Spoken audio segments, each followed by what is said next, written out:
По 7 месеци пауза, судската служба повторно ќе добие додатоци на плата. Одобрени им се 10% од максимални 25 за месец октомври.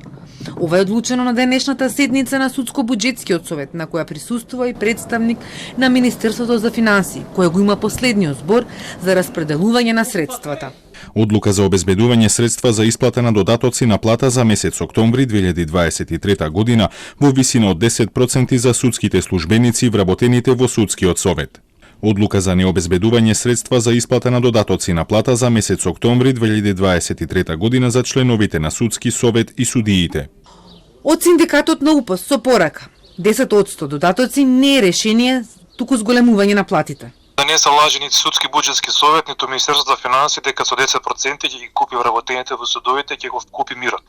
Значи одлука за 10% сега пред крај на година може да дадат за доколку има средства во буџет. Тоа на сите ни е јасно. И така ни беше кажано уште пред неколку месеци. Дека ќе добиеме 10% еднаш или два пати до крај на година и тоа ќе биде тоа. Ова не е решение на никаков проблем.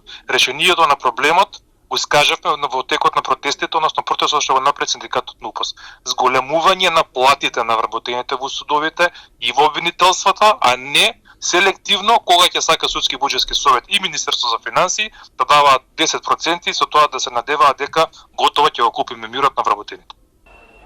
Од независниот синдикат на судска администрација поздрави одлуката на Судско-буџетскиот совет, но и за нив главен услов е зголемување на платата.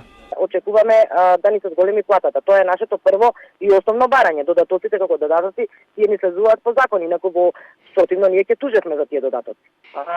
Протестите во никој случај нема да да престанат, бидејќи доколку до среда не седнеме на преговарачка маса, односно не се решат нашите проблеми со најниските плати во општеството, во државата, ние одлучивме дека од среда ќе ги радикализираме протестите низ цела Македонија.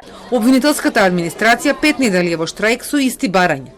Враќање на додатоците и 78% од платата. Од преговорите со владината работна група, кои почнуваат утре, се надеваат дека проблемите кои со години се натрупани во обвинителството конечно ќе се решат. Еден од битните услови за нив е измена на законот за јавна обвинителска служба. Често пати ни укажуваат на состојбата во државата, на високата инфлација, на животните трошоци, дека се нема пари. Меѓутоа не може да ни го кажуваат тоа да се нема пари само за нас. Во други министерства имаме сознание каде што колегите имаат веќе нели покачувања, а една ваква битна институција да биде сведена на минимална плата е срамно. Така да, пак ќе кажам, се надеваме на утрешните преговори дека ќе се постигне некој добар исход, позитивен за сите. Од самиот почеток на штрајкот, во јавното обвинителство се формираше работна група која што веќе интензивно работи на законот за јавна обвинителска служба, кој што содржи многу делови кои што претходно не беа опфатени во стариот закон. Револтот на судската и обвинителската служба започна по одлуката на Уставниот суд, со која платите на функционерите, меѓу кои судиите и обвинителите се зголемија за 78%, а ним им беа скратени додатоците на плата.